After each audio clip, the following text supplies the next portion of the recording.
Dear friends, welcome to our English literature classroom. Today we are going to read the poem by W.H. Auden, Refugee Blues.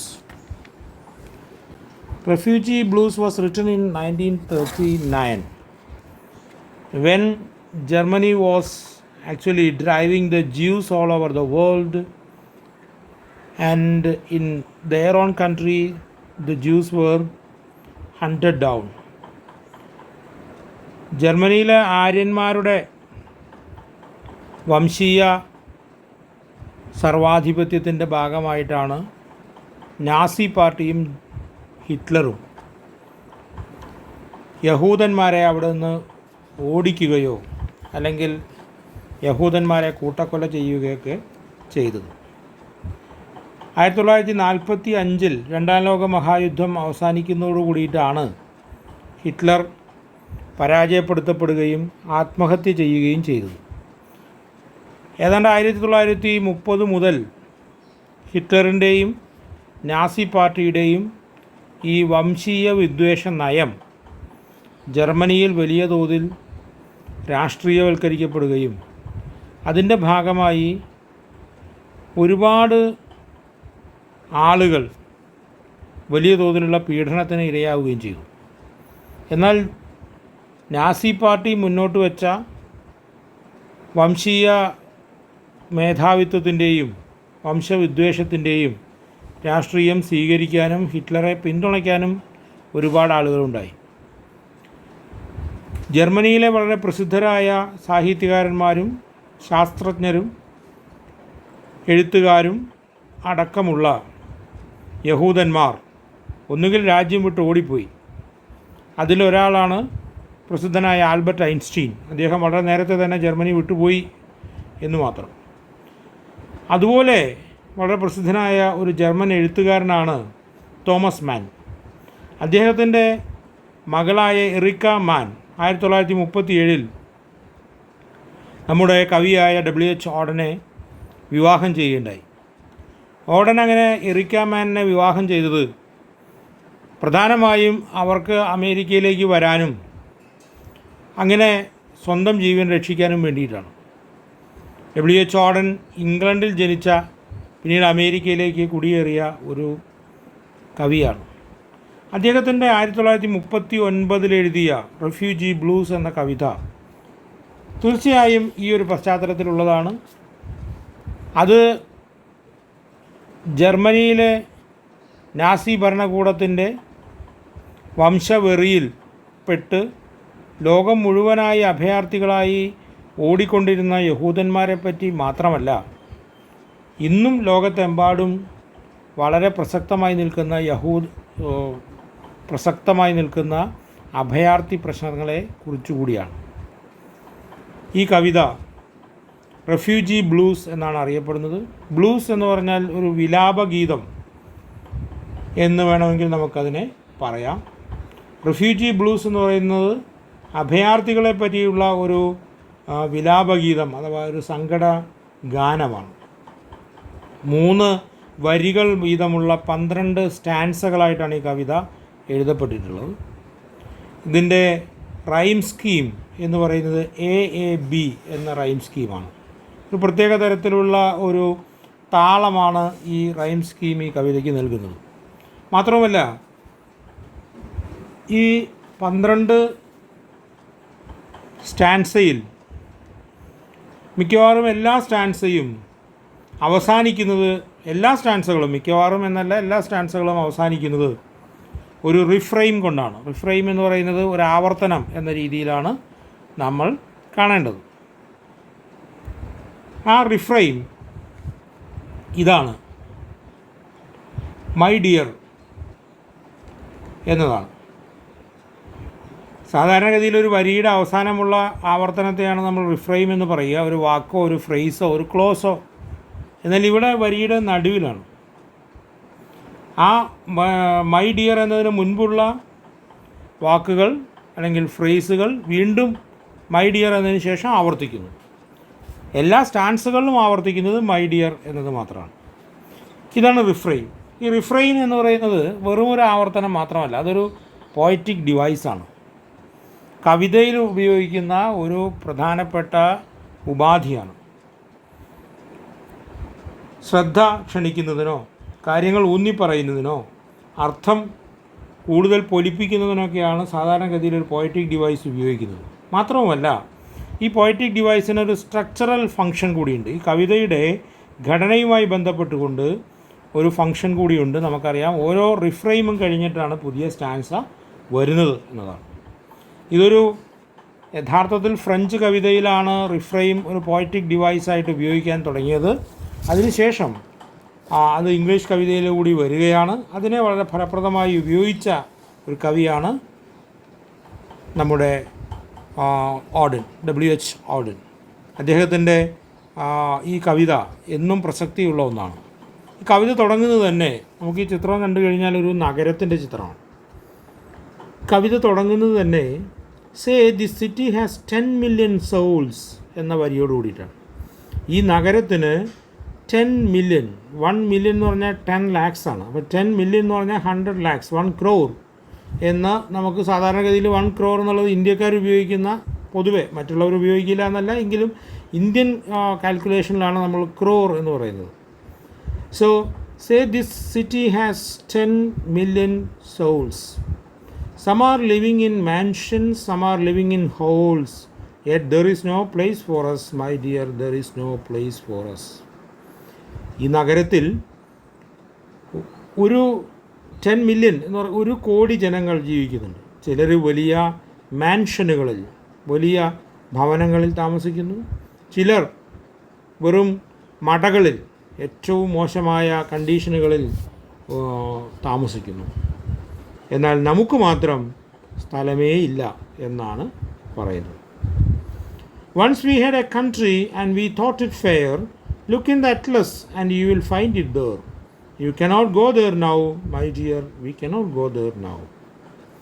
ഒരിക്കൽ നമുക്കും ഒരു നഗരമുണ്ടായിരുന്നു. ആ നഗരം, നമുക്കൊരു രാജ്യമുണ്ടായിരുന്നു. ആ രാജ്യം നല്ല രാജ്യമാണ് എന്ന് നമ്മൾ വിചാരിക്കുകയും ചെയ്തിരുന്നു. ഇപ്പോൾ നമുക്ക് നോക്കൂ, അറ്റ്ലസിൽ നോക്കിയാൽ, ഭൂപടത്തിൽ നോക്കിയാൽ ആ നഗരത്തെ കാണാം. പക്ഷേ we cannot go there now, my dear, we cannot go there now. നമുക്കിപ്പോൾ അവിടെ പോകാൻ പറ്റില്ല, നമുക്കങ്ങോട്ട് പോകാൻ പറ്റുകയില്ല. അതാണ് നേരത്തെ പറഞ്ഞത്, യഹൂദന്മാർക്ക് ജർമ്മനിയിൽ ഇനി സ്ഥാനമില്ല എന്ന അവസ്ഥയാണ് ഇപ്പോൾ നമുക്ക് കാണാവുന്നത്. ഇത് ജർമ്മനി എന്നല്ല, ഏത് രാജ്യത്തെ പറ്റിയാണെങ്കിലും ഇത്തരത്തിൽ ഉള്ള ഒരു പ്രസ്താവന വളരെ ശരിയാണ്. In the village churchyard there grows an all yew, every spring it blossoms anew. All passports can do that, my dear, all passports can do that. നമ്മുടെ ഗ്രാമത്തിലെ പള്ളിയിലെ ഒരു യൂ മരം വളരുന്നുണ്ട്. സാധാരണഗതിയിൽ ഈ പള്ളി ശ്മശാനങ്ങളിലൊക്കെ വളരുന്ന ഒരു മരമാണ്. യൂറോപ്പിലും ആഫ്രിക്കയിലും ഒക്കെ കാണുന്ന ഒന്നാണ്. അപ്പോൾ ഇവിടെ ആ മരത്തിൻ്റെ പ്രത്യേകത, ഓരോ വസന്തകാലത്തിലും ആ മരം കൂടുതൽ നല്ല രീതിയിൽ പൂക്കുകയും തളിർക്കുകയും ചെയ്യും, ബ്ലോസം ചെയ്യും. പക്ഷേ അതുപോലെ നമ്മുടെ പാസ്പോർട്ടുകൾക്ക് പറ്റുകയില്ലല്ലോ എന്നാണ് പറയുന്നത്. എന്താണ് കാരണം? പാസ്പോർട്ടുകൾ ഇല്ലാതായിരിക്കുന്നു, പാസ്പോർട്ടുകൾ റദ്ദ് ചെയ്തിരിക്കുന്നു. അതുകൊണ്ട് ഇനി രാജ്യത്തേക്ക് തിരിച്ചു പോകാൻ പറ്റുകയില്ല. പാസ്പോർട്ടുകൾ തന്നെ വളർന്നു വരികയുമില്ല. നമ്മുടെ പാസ്പോർട്ടുകൾ നമുക്ക് നിഷേധിക്കപ്പെട്ടിരിക്കുന്നു. പാസ്പോർട്ട് എന്ന് പറഞ്ഞാൽ നിങ്ങൾക്ക് നന്നായിട്ട് അറിയാം, അത് ഒരു രാജ്യത്തെ പൗരന്മാർ എന്ന നിലയിലുള്ള രേഖകളാണ്. The consul banged the table and said, if you have got no passport, you are officially dead. But we are still alive, my dear, but we are still alive.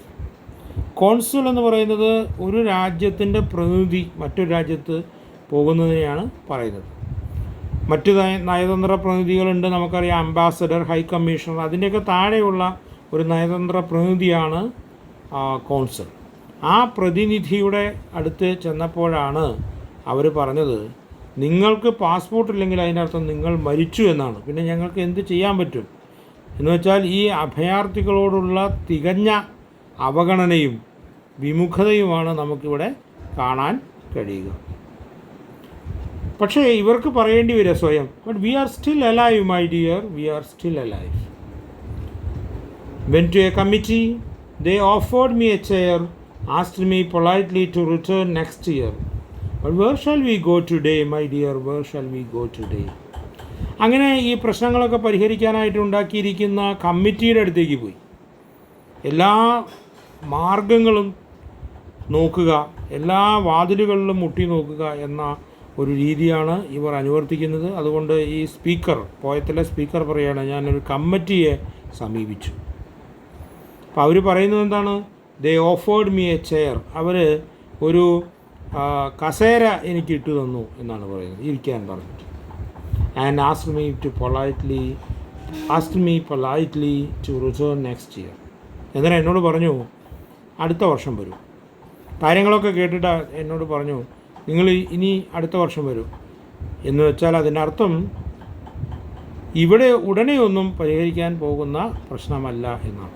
പക്ഷേ അതിനേക്കാൾ വലിയ പ്രശ്നം ഇവർ ഇപ്പോൾ അഭിമുഖീകരിക്കുന്നുണ്ട്. അതുകൊണ്ടാണ് പറയുന്നത് where shall we go today my dear, where shall we go today. നമ്മൾ ഇന്ന് എവിടെ പോകും? അടുത്ത വർഷം തിരിച്ചു വരാനാണ്, കമ്മിറ്റിയെ സമീപിക്കാനാണ് കമ്മിറ്റിക്കാർ പറയുന്നതെങ്കിലും ഇന്ന് നമ്മൾ എങ്ങോട്ട് പോകുമെന്നതാണ് നമ്മുടെ മുൻപിലുള്ള ഏറ്റവും വലിയ പ്രശ്നം. നേരത്തെ ഒന്നാമത്തെ സ്റ്റാൻസായിൽ പറഞ്ഞതുപോലെ there is no place for us എന്ന പ്രശ്നം നിലനിൽക്കുകയാണ്. Came to a public meeting, the speaker got up and said, if we let them in, they will steal our daily bread. He was talking of you and me, my dear. He was talking of you and me. അങ്ങനെയാകുമ്പോഴാണ് തെരുവിൽ നടക്കുന്ന ഒരു meeting ഞാൻ ശ്രദ്ധിച്ചത്.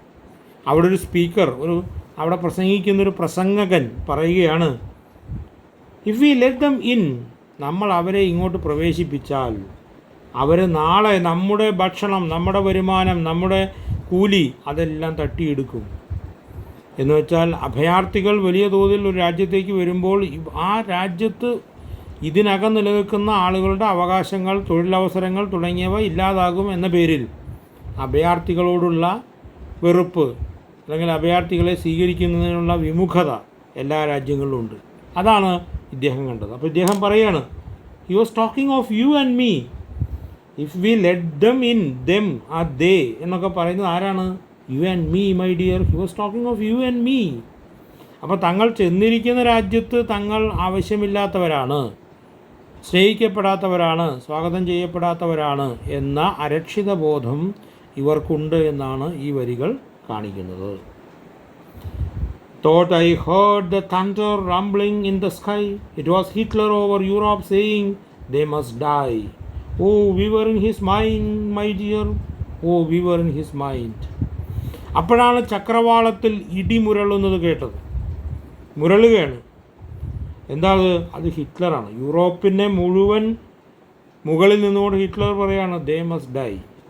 ഇവിടെ over the Europe എന്ന് പറയുന്നൊരു അർത്ഥമുണ്ട്. കാരണം ഹിറ്റ്ലർ ജർമ്മനിക്ക് ശേഷം ഓസ്ട്രിയയും പോളണ്ടും അടക്കമുള്ള കിഴക്കൻ യൂറോപ്പിലേക്ക് തൻ്റെ സ്വാധീന ശക്തി വർദ്ധിപ്പിക്കുകയും മറ്റ് പല രാജ്യങ്ങളും ആക്രമിക്കാൻ തുടരുകയും ചെയ്തു എന്ന് നിങ്ങൾക്ക് എല്ലാവർക്കും അറിയാം.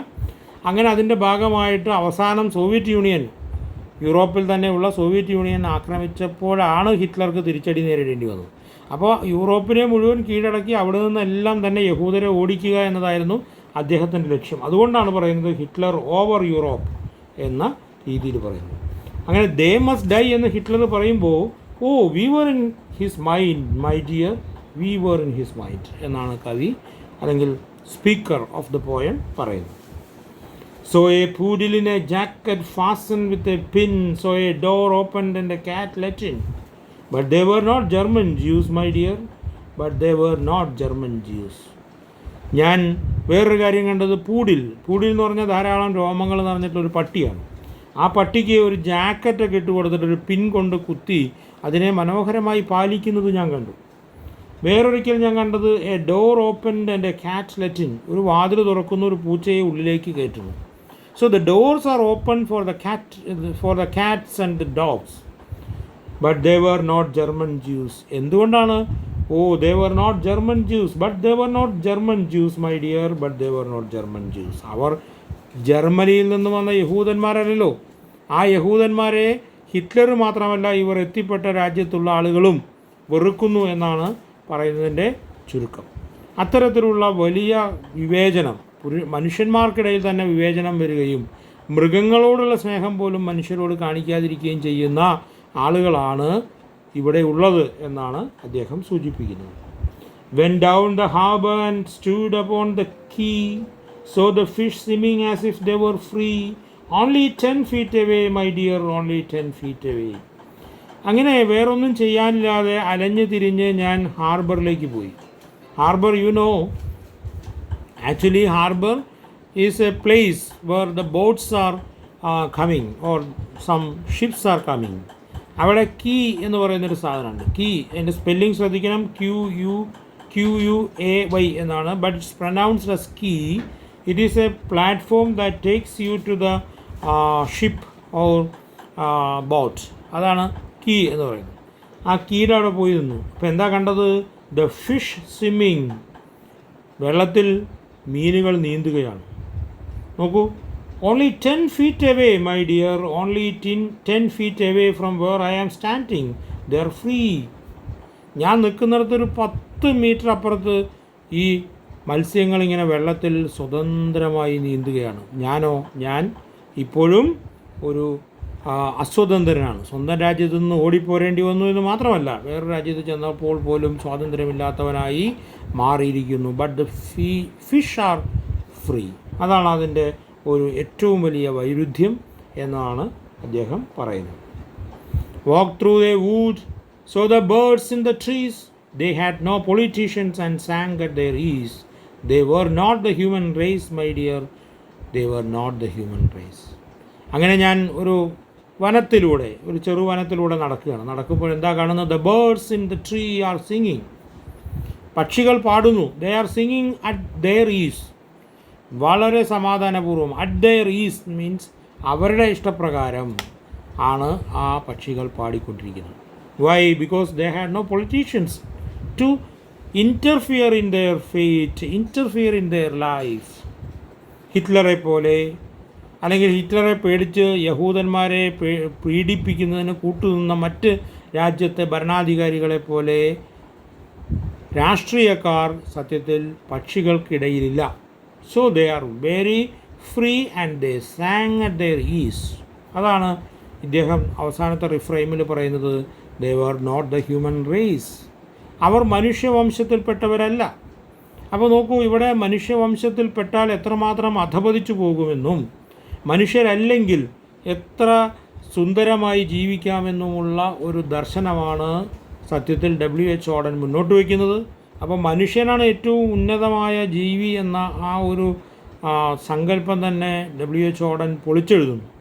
മനുഷ്യൻ താനുണ്ടാക്കിയ നിരവധിയായ ബന്ധനങ്ങളാൽ, നിരവധിയായ അതിർത്തികളാൽ കഷ്ടപ്പെട്ടുകൊണ്ടിരിക്കുകയാണ് എന്ന സത്യമാണ് ഇവിടെ W.H. ഓഡൻ തുറന്നു വയ്ക്കുന്നത്.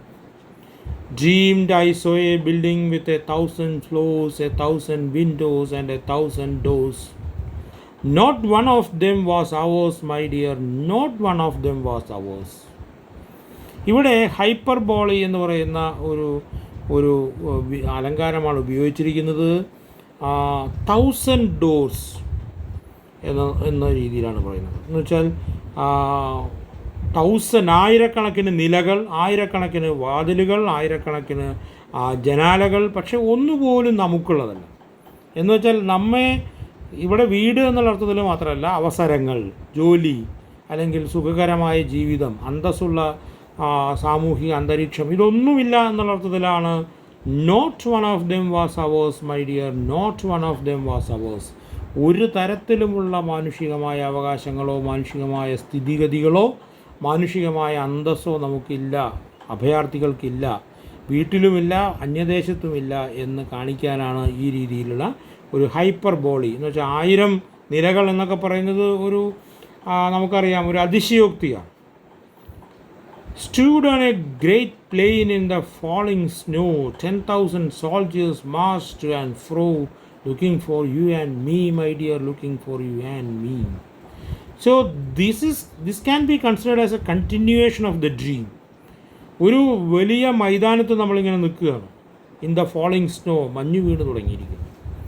10,000 soldiers marching to and fro. അവിടെ എന്താ കണ്ടത്? 10,000-ലധികം പട്ടാളക്കാരിങ്ങനെ മുന്നോട്ടും പിന്നോട്ടും മാർച്ച് ചെയ്തുകൊണ്ടിരിക്കുക. മുന്നോട്ടും എന്ന് പറഞ്ഞാൽ അങ്ങോട്ടും ഇങ്ങോട്ടും മാർച്ച് ചെയ്തുകൊണ്ടിരിക്കുക. 10,000 soldiers. What are they doing? എന്താണ് അവർ ചെയ്യുന്നത്? Why are they marching? Looking for you and me my dear, looking for you and me. ഇവിടെയും there is another example of hyperbole. എന്താ അവിടെ പറയുന്നത്? Looking for you and me. അവർ നമ്മെ തിരഞ്ഞുകൊണ്ടാണ് മാർച്ച് ചെയ്യുന്നത്. നോക്കൂ, അപ്പോൾ ഇവിടെയും സത്യത്തിൽ ഈ ഹണ്ടിങ് എന്നുള്ള കോൺസെപ്റ്റാണ്. ജർമ്മനി യഹൂദന്മാരെ വേട്ടയാടിക്കൊണ്ടിരിക്കുന്നു. അല്ലെങ്കിൽ ഇന്നത്തെ ഒരു കോണ്ടെക്സ്റ്റിൽ പറയുകയാണെങ്കിൽ എവിടെയെല്ലാം അഭയാർത്ഥികളെ വേട്ടയാടിക്കൊണ്ടിരിക്കുന്നു, ആ ഹണ്ടിങ് പ്രോസസ്സിനെയാണ് പറയുന്നത്. അതാണ് സ്നോ എന്ന് പറയുന്നത്. തണുപ്പ്, മരണം, കഷ്ടപ്പാടുകൾ, ഭീതി, ഇതെല്ലാം സൂചിപ്പിക്കാനാണ് ആ മഞ്ഞു വീഴുന്നതായിട്ട് പറയുന്നത്. അത്തരത്തിലുള്ള ഒരു കഷ്ടപ്പാടിൻ്റേതായ, മരണത്തിൻ്റേതായ ഒരു ഇരുണ്ട ചിത്രമാണ് ഈ റെഫ്യൂജി ബ്ലൂസ് എന്ന് പറയുന്ന കവിത നമ്മുടെ മുൻപിൽ തുറന്നിടുന്നത്. ഞാൻ നേരത്തെ സൂചിപ്പിച്ചു, ഈ കവിത എല്ലായിടത്തും ബാധകമാണ്. So say this city has 10 million souls എന്ന് പറയുന്നത് സത്യത്തിൽ അന്നത്തെ അമേരിക്കയിലെ ന്യൂയോർക്കിനെയാണ് സൂചിപ്പിച്ചത്. But this city can be any city. അതാണ് പോളണ്ടിലെ വാർസോ ആവാം, അല്ലെങ്കിൽ ജർമ്മനിയിലെ നഗരങ്ങൾ, മഹാനഗരങ്ങൾ, ഫ്രാങ്ക്ഫർട്ട് അടക്കമുള്ള മഹാനഗരങ്ങളാവാം. ഏത് നഗരമാണെങ്കിലും അഭയാർത്ഥികൾ ഇപ്പോഴും വേട്ടയാടിക്കൊണ്ടിരിക്കുന്നു. യഹൂദന്മാരുടെ വേട്ടയാടൽ ജർമ്മനിയുടെ പരാജയത്തോടുകൂടി, രണ്ടാം ലോകമഹായുദ്ധത്തോടുകൂടി അവസാനിച്ചുവെങ്കിലും ഇപ്പോഴും ആ യഹൂദന്മാർ തന്നെ ഒരു രാജ്യമുണ്ടാക്കി വേട്ടയാടുന്ന നയം തുടർന്നുകൊണ്ടിരിക്കുകയാണ്. അങ്ങനെ വേട്ടയാടലുകൾ, അഭയാർത്ഥികളുടെ പലായനങ്ങൾ, കഷ്ടപ്പാടുകൾ, മനുഷ്യൻ്റെ അന്തസ്സിനും ജീവിതത്തിനും കോട്ടം തട്ടുന്ന രീതിയിലുള്ള രാഷ്ട്രീയ നയങ്ങൾ എല്ലാം തുടർന്നുകൊണ്ടിരിക്കുന്നു എന്നാണ് ഈ കവിതയിലൂടെ നമുക്ക് മനസ്സിലാകുന്നത്. ഈ റിഫ്രെയിൻ, ഈ ആവർത്തനം, ഇതാണ് റിഫ്രെയിൻ, REFRAIN, റിഫ്രെയിൻ എന്നത് നമുക്ക് സൂചിപ്പിക്കുന്നത്. ഇത് ഒരു ചരിത്രപരമായ ആവർത്തനത്തെ കൂടി സൂചിപ്പിക്കുന്നുണ്ടെന്ന് നമുക്ക് പറയേണ്ടി വരും. This refrain stands for something that is historically repeated. എന്താണ് ഈ ഹിസ്റ്റോറിക്കലി റിപ്പീറ്റഡ് ആയിട്ടുള്ള കാര്യങ്ങൾ? The problem of refugees, the problem of political discrimination continues. ഇതാണ് ഇതിൻ്റെ ഈ റിഫ്രെയിൻ, ഇതിങ്ങനെ ആവർത്തിക്കുന്ന ഈ റിഫ്രെയിൻ നമ്മെ കാണിക്കുന്നത്. ഇതാണ് റെഫ്യൂജി ബ്ലൂസ് എന്ന് പറയുന്ന കവിതയുടെ ടെക്സ്റ്റ്. Okay, thank you.